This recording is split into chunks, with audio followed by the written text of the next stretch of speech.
Hey guys, Jonathan and Ian here for the Blue Wizard Project, just coming at you with another video talking about random topics. So this time, Ian and I decided that we were going to talk about indie games and some of the ones that we've played that we think you guys should try out, ones that are a little bit underrated or overlooked for whatever reason.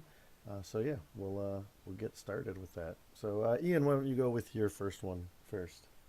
Hi, everybody. You know me already. It's Ian, the guy who makes the funnier videos.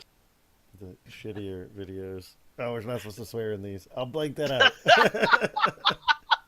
I'll Why blank are it we? out. Why are we supposed to swear? So we don't get demonetized. We're not monetized.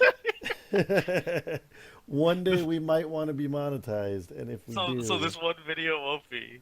yes. Jonathan's like, no, we are a wholesome family channel. Yeah, now Now we are.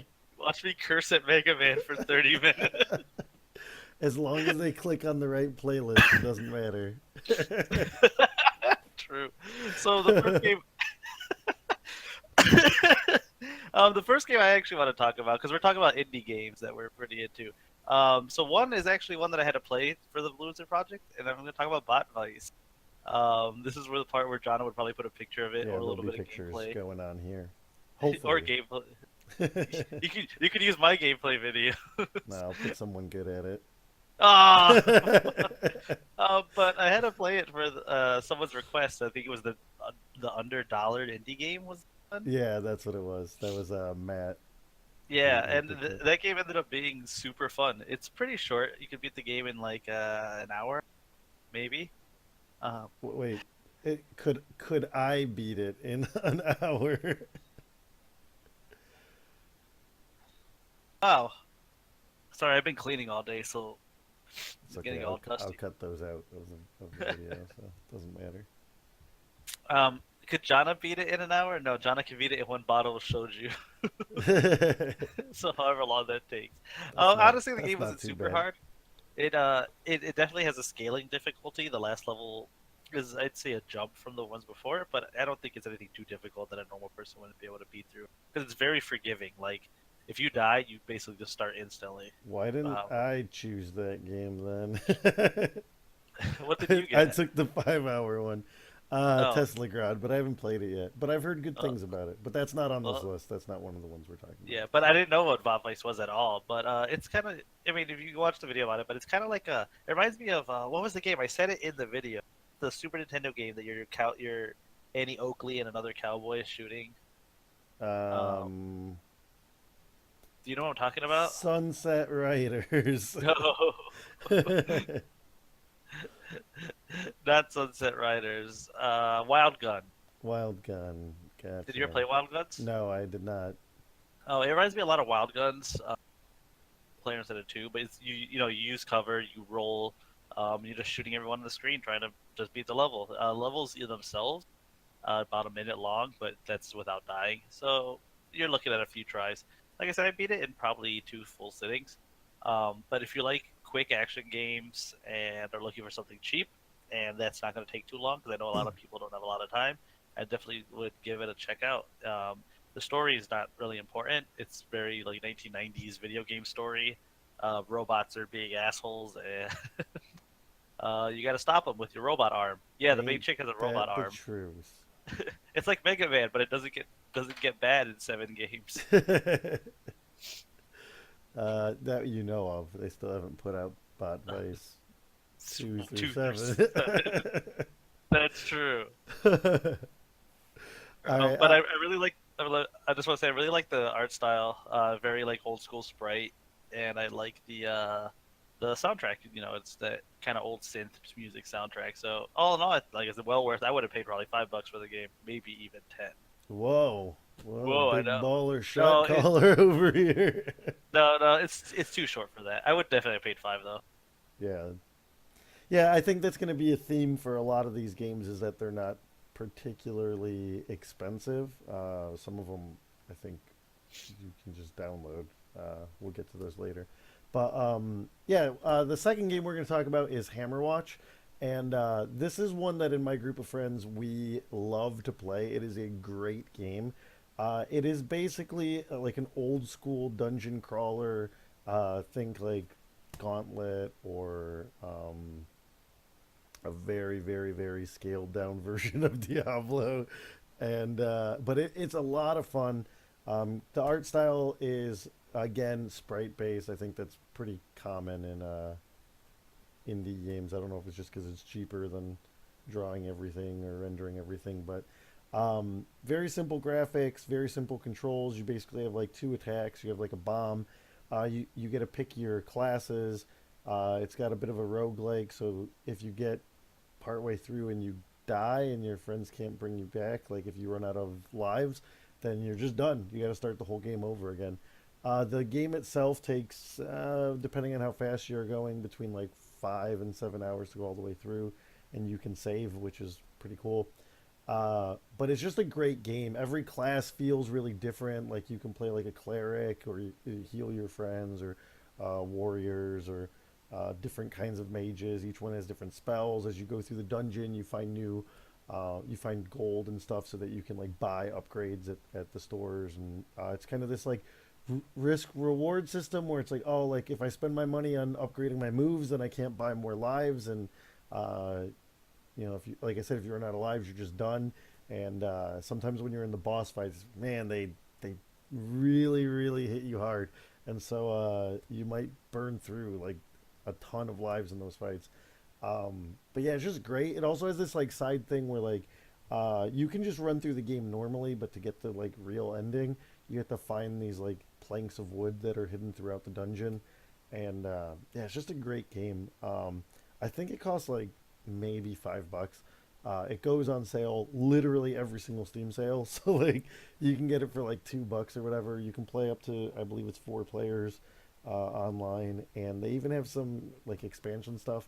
I believe they just put out another game as well. But if you are looking for a game that you can play with your buddies, that's got kind of an old school feel, then yeah, check out Hammerwatch. It is a fantastic game. I've played through it at least 7 times.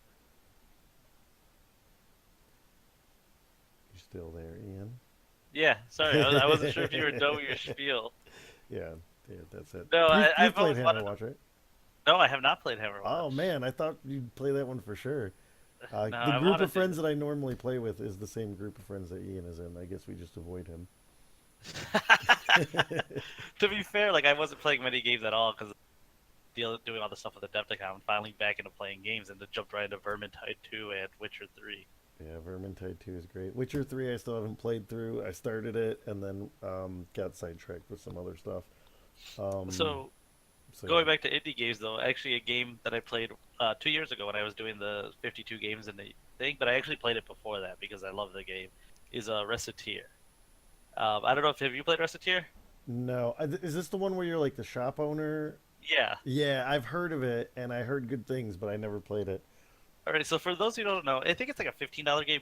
Well worth it. This is one of the indie games that's a little more on like the $15-20 range, but it's well worth it. So in Recettear, you play a little idiot girl named Recette, whose dad puts her in a bunch of debt because he's an adventurer and dies. So she has to pay off the bank, and she decides to do so by opening a store to sell adventurers tons of goods. And basically, she proves that capitalism is the best by buying low, selling high, and not giving a fuck what happens to the adventurers as they go off into dungeons to die. That's But the most of the game, American way. basically, but most of the game is just trying to get your customers to buy your stuff and hating certain customers because they're picky as hell. Especially if you ever play that game, you will come to loathe little children that come into your store because they're like, you're Already like, ahead of you. you're like, I bought this. First off, why are you in the adventure store, kid? Second off, I bought this. I don't know, cure potion for 100 gold. I'm selling it for 120. Kids like, can you sell it for 90? How much you get fucked, kid? How about that one? No, the kids are Ian jerks. didn't have a very promising career in retail. But the game is mostly just running your store, controlling like what items come in and out, selling. But I mean, there's more to it. You go around town, you get to learn, meet the adventurers who are like going through the dungeons outside the city. Um, as you start to become better friends with them, you can actually go to the control them in the dungeons. It's kind of like a small dungeon crawl section. Very like random dungeon generator kind of thing. You go in and the adventurers basically get loot and they bring it back. And because you funded their adventure, like you can give them equipment and stuff, you get to keep the stuff that they get. So Mm. basically, then you can sell it, and it's a good way to get stuff for free. But it does take your time, and that's the thing with the game is that you're running on a time limit. You have so long to pay off the bank, and every week you have to pay them more. A good So way you to get can't around that is to move to Korea. so you can't waste all your days adventuring because you do have to spend days selling stuff too.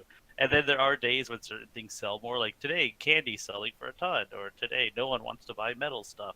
It's a fun game. It's super. So, are you actually going into the dungeons yourself, or is it just like item management, store management stuff? No, you when you send the adventurers in, you control. Oh, okay. And so like recruiting different adventurers is good because different ones are, like there's the stupid knight, there's the drunk thief girl, there's the little kid mage, there's the big brooding golem, like stuff like that. That's And pretty so they cool. they all play differently, and you can have your learn your style of what you like, and who you want to send in. Um, the game's not overly long; it's only 30 days in game. But once you beat it, you unlock endless mode, which is the game. You continue on forever. But what that does is unlocks more dungeons, which actually gives more of the story about what's going on in those dungeons. Because you start to get a little bit of like the story is about Reset, and Tyr is the fairy who works for the banks. That's basically like, all right, I'm here to get the money. That's Yeah. why the game Reset Tyr. Um, but if you play in endless mode, more dungeons start to open up, and they start to learn that something was going on in the dungeons, and like there's more story to it outside of their personal little quest. So it's well worth investing. Like I said, that one will take you a little while. I failed my first few times actually paying back the bank, so it took me a little while to get a groove of what to do, but it was well worth it. Yeah. And if you like dungeon crawl and like sim games, and it's got a really fun aesthetic. It's cute and the characters are likable. So I definitely give it a try if you haven't. And it's definitely something I haven't seen before. You're the store runner for adventurers instead of just being the adventurer. Yeah, like I said, I've heard about this game before on some of the video game podcasts and stuff that I listen to, and I've seen stuff for it online and never gave it a try. But I've heard very good things about it, and it's on that ever-growing list of games to get around to before I die. Yeah, Uh, so if you get a chance, try it out. yeah, I'll probably have to check that one out soon. The next one we're going to talk about here is actually technically two games, but you can buy them bundled now, so I don't feel like I'm cheating the system with that. But it's Cthulhu Saves the World and Breath of Death 7. So Breath of Death 7 actually came out before Cthulhu Saves the World, and the two games are not related, but they're made by the same studio, Zeboyd Games, I believe that's how you pronounce it, Zeboyd, I believe is the spelling. Um, they're great. They're honestly one of my favorite indie studios. They've only put out about 5 games that I know of. The two that I just mentioned. They picked up the Penny Arcade series after whatever the first company was dropped out to make a game that didn't sell particularly well. And then they've made one more called Cosmic Star Heroine that I want to play, but it's on PS4 right now, and it's in the last steps of being released on Vita, and I'm holding off to play it on Vita just because I love my Vita and I'll play anything I can on it. Um, but yeah, these games are really great. They're kind of old school RPG, turn-based RPGs, and the twist of it is that like every character gets a little bit of different abilities. So like some of your characters get like just healing moves, or some of them have attacks that you can choose. Like, oh, I want them to be focused on low hitting attacks that hit every enemy, or like single fire attacks that are strong. And every time you level, you can like choose how you want to spec your character. The games aren't particularly long. I'd say like maybe 5 hours each. I could be wrong about that. It's been a while since I played them. But the thing that's the best about these games, like the art style is like all right, like it looks pretty good. It's again kind of old school sprite based games. Looks somewhere in between the NES and the Super Nintendo era of gaming. But the games are just funny. Like the guys who write these games are freaking hilarious. Like I don't want to say anything because I don't want to spoil it. But Cthulhu Saves the World of the two games, it's my favorite one. There's moments in it where it's just like I literally had to stop playing because I was laughing so hard. Like the games are great.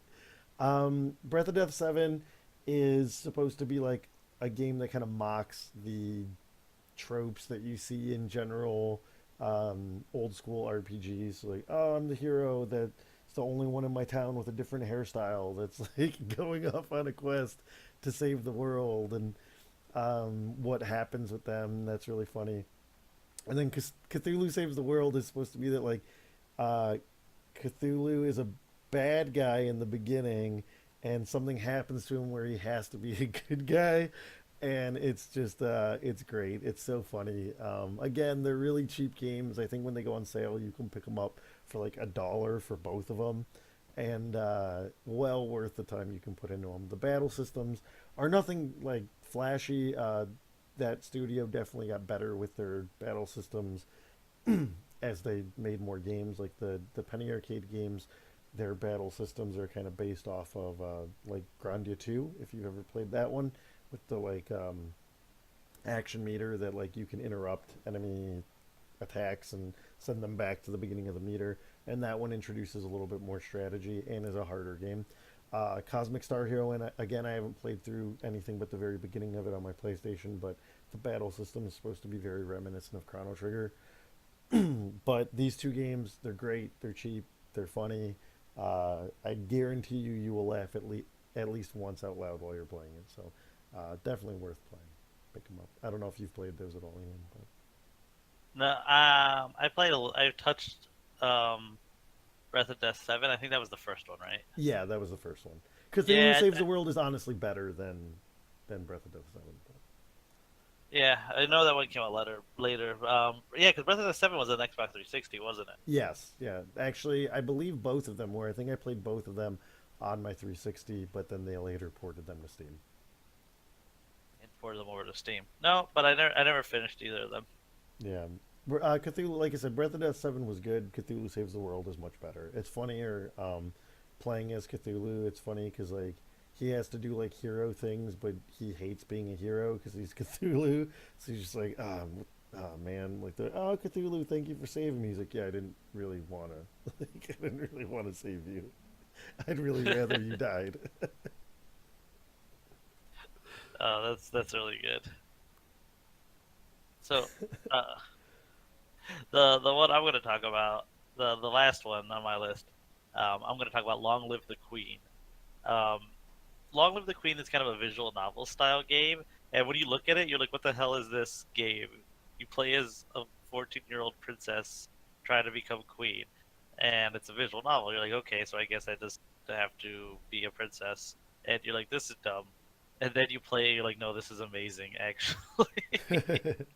The game is very reminiscent. It's of an old DOS game called Princess Maker, where basically you have to decide what skills and abilities the princess learns over her time. So basically, every day she goes to classes. You have to like decide, is she going to learn magic or swordsmanship or history or alchemy or stuff like that. And you can only have so much time, and then events occur that test you on those things. And at first you're like, okay, oh, you didn't know this knowledge royalty. Guess what? You accidentally got engaged to a guy who gave you a ring. Good job, idiot. Uh, but then it starts. If It I goes had a from nickel. every time, and then it goes from like, okay, silly little princess mistakes to Game of Thrones as people are starting to try to assassinate you, and You you realize accidentally that slept with your sister or brother. Congratulations, idiot. basically no, because basically the plot of the game is in 1 year you'll become queen. So a bunch of people are trying to kill you before that point. You can die a lot in that game, and you will die a lot in that game. Oh man, Um, I'm gonna do it in one try. to various things such as assassins, mage duels, messing up and getting a vote of no confidence put on you, your aunt burning you because she's a witch. Uh, let's Wait, see. shouldn't you be burning her if she's a witch? I feel like the game got it backwards. No, because you challenge her to a mage duel, and if your magic isn't strong enough, you die. Well, that was pretty um, foolish of you. let's see. The peasants beating you up because they hate you because you tax them too high. lake monster killing you and your friend, eating poison chocolate. Yeah, there's a lot of ways to die. But that's kind of part of the fun. Is you're like, crap, maybe I should have leveled up something else, When you and it's die, fun. do you go back to the beginning of the game? Like, You could save, oh, okay. but depending on how you build her, you could just hit a state where you can't win. Yeah. But the game, like if you knew once you know like a path to victory, you can beat it in like. Um, but that's the good thing is that In there's like how long? multiple Sorry, you cut out there. 40 minutes. Oh, okay. Yeah, that's not bad Um, at all. but your first playthroughs, you're gonna play through it multiple times because I died like 6 or 7 times before the game, and you might be like 30 minutes in when you die. You might die 10 minutes. But the big thing is that there's multiple ways to win, and there's lots of events that you won't see unless you level certain stuff, like leveling like statesmanship lets you see some stuff with the nobility, and you can challenge and call out people in this like royal ball, and like because you know all this stuff about statesmanship and diplomacy. Or another one, like if you have enough magic, when someone tries to assassinate you, you can either fight them off with a sword if your swordsmanship and footwork are high enough, which is also part of dancing. Dancing is footwork and swordsmanship. Um, but if you have magic, you literally just burn them to death in front of everyone, and you're like, don't, you could become like, and you're just like, don't fuck with me.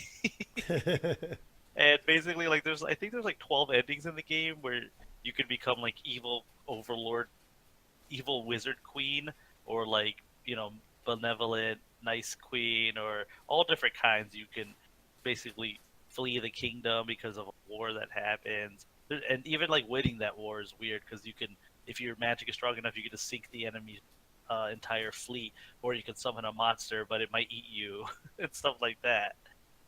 So there's lots of ways to win. One of the weirdest ones, if you level like all the stuff to be like dancing, singing, history, like stuff that's not to do with fighting at all, you can actually, the invading king, you can basically convince him through song about what he's doing is wrong. Barding, Yeah, yo. basically you bard your way to victory. That's basically it. The whole like summoning a monster and accidentally killing you thing reminds me of back in the day. I was playing, I can't remember if it was Ultima or Dark Age of Camelot. It was like one of these old MMORPGs. And I had run into this random person online that was like, oh, like you're new at the game, I'll help you out. And like I went to like this house that him and his friends had, and they were like giving me items. And then one guy was like, yeah, when you get later in the game, you can like summon stuff like this. And he summoned this like devil thing and lost control of it, and it killed him and burnt their house down. And I was like, was that supposed to happen? He's like, God, no. No. No, that was a huge mistake. Yeah, it's stuff like that. But like there's certain story points that you can't learn everything through one playthrough because you could start to learn a conspiracy about who killed your mom, and then learn about this stuff about people who've gone missing in a forest out by this like all girls school that your friends go to, and like you can start to learn all these, but you can't do them all at once because it depends on what you focus on in the playthrough. Yeah. Um, so it's definitely interesting.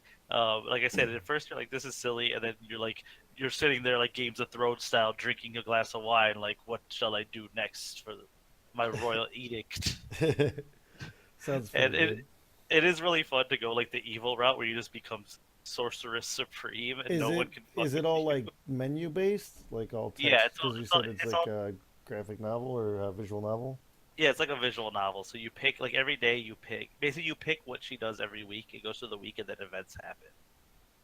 So it's like the Uh, non dungeon crawling parts of Persona. basically, basically that's it. Um, but it's a really fun game. I loved it, but I loved Princess Maker back in the day. That one had like 80 endings because you could just be like, you know what, screw this, I'm gonna become a nun, and just she's like, I'm not being queen, Way to I'm leaving. derail the campaign, Ian. Basically, All right, yeah, that one sounds pretty good. How much does that one cost? Do you know? Oh, Long Live the Queen. I got it for like $2, but I mean its sale price varies. All right, yeah. So not very much. A It, lot of these it's not games gonna. are pretty old too. Like not a lot Yeah, of none of games them on are this gonna list are be. not like brand new ones or anything. So, and again, best time is just Steam sale. We're not endorsed by Steam, but Gaben, if you're watching, We'll and we gladly. know you are. Or it's like $10 right now. I've gotten it for like 5. Yeah, we'll gladly show for you, Steam. Well, oh, we will sell out like the best of them. All right. The last game that we're going to talk about here, we left it for last because it is honestly, not exaggerating, one of the best indie games I've ever played. It is an unsung masterpiece. He's It not is, wrong. it is Charles Barkley's Shut Up and Jam Gaiden. The just thinking about this game makes me so happy.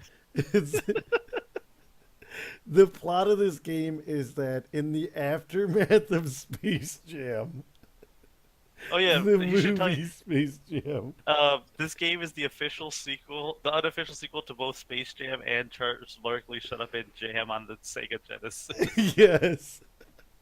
So, in the aftermath of the Space Jam, uh, there was a huge war that started between like the B-ballers and the dark powers that be or whatever. And during that time, Charles Barkley used a move called the Chaos Dunk that like wrecked the world.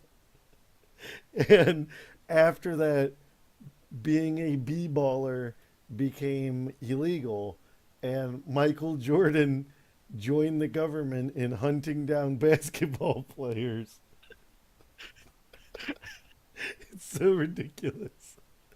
To catch them and either arrest them or kill them. And Charles Barkley has given up on basketball because of the damage that he did with the chaos dunk. And Michael Jordan's just waiting for him to mess up so that he can take him down.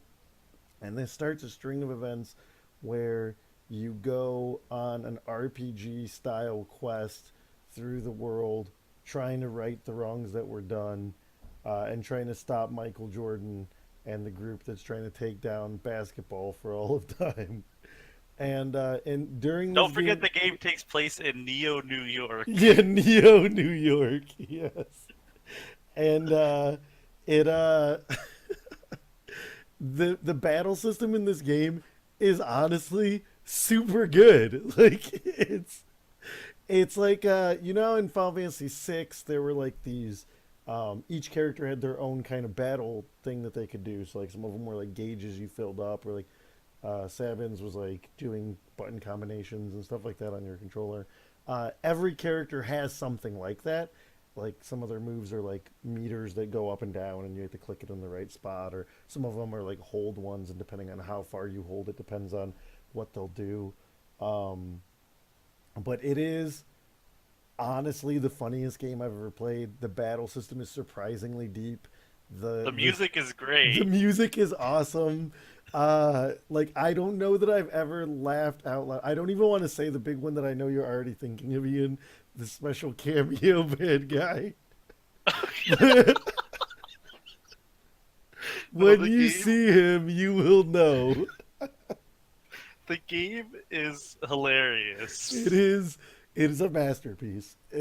They were supposed to. The game ends on a cliffhanger, or not really a cliffhanger, but like it leaves itself open for a sequel that back in the day they had tried to make and they never finished it. I'm not sure why, but it is honestly one of the best games I've ever played. It is how this game is not like known by every single gamer is beyond me because No, it it's is. still in development. The Oh sequel. really? Oh, I thought that they stopped.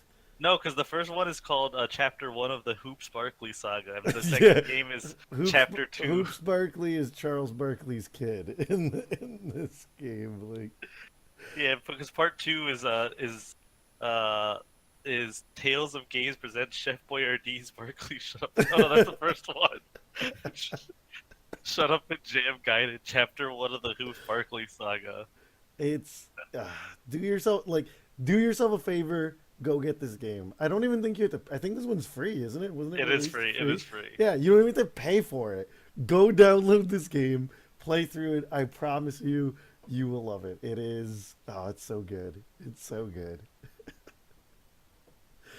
Oh man, and just like when video games have like the cool music that only swells at like awesome parts. Oh, this one's is fantastic. the the chip tune mixed with the song is one of the greatest things It's that have just ever happened. the Space Jam. It is the Space Jam. And it's so good. Just do yourself a favor. As soon as you close this video, download Charles Barkley, Shut Up and Jam Gaiden. So good. Um, yeah, so that's it. Those are a few of the games that we recommend. This video went on a little bit longer than I thought, but that's all right. We'll probably do another one of these in the future. I play a lot of indie games. I think more than I do AAA games. I generally play indie games. So we'll have a few more of these in the future at some point. But let us know if there's any games that you've played that you liked, indie games that you think people need to know about down in the comments. And if you have any suggestions for Ian and I to play, if they're not horrible, we might do that. Those days are done. Jonah's never playing bad games again. That's not true. I'll play more bad games in the future at some point. That's true. But yeah, so let us know what you guys think. Thanks for watching. Please remember to like and subscribe. Please remember to check out some of the videos of the bad games Ian and I played. Mostly me. Ian's games weren't as bad as mine. He got lucky. But yeah, check out our playlist of going through the Mega Man series, going through the Castlevania series, and some of the other side videos like this that we'll put out from time to time. So anyway, for the Blue Wizard Project, this has been Jonathan and Ian, and we'll catch you guys next time. Bye. Peace. Everybody get up, it's time to slam now. We got the real jam going down. Welcome to the Space Jam. Get your chance, do your dance at the Space Jam. Alright.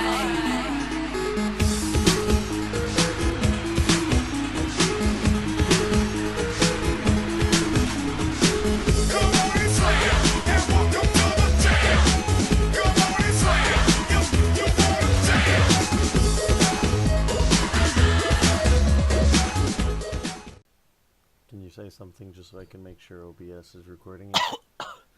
Or just cough like that. That works. Sorry about that. Disgusting cough sniffle thing works too. That's all right. Yeah, no, it's all good. It's all good.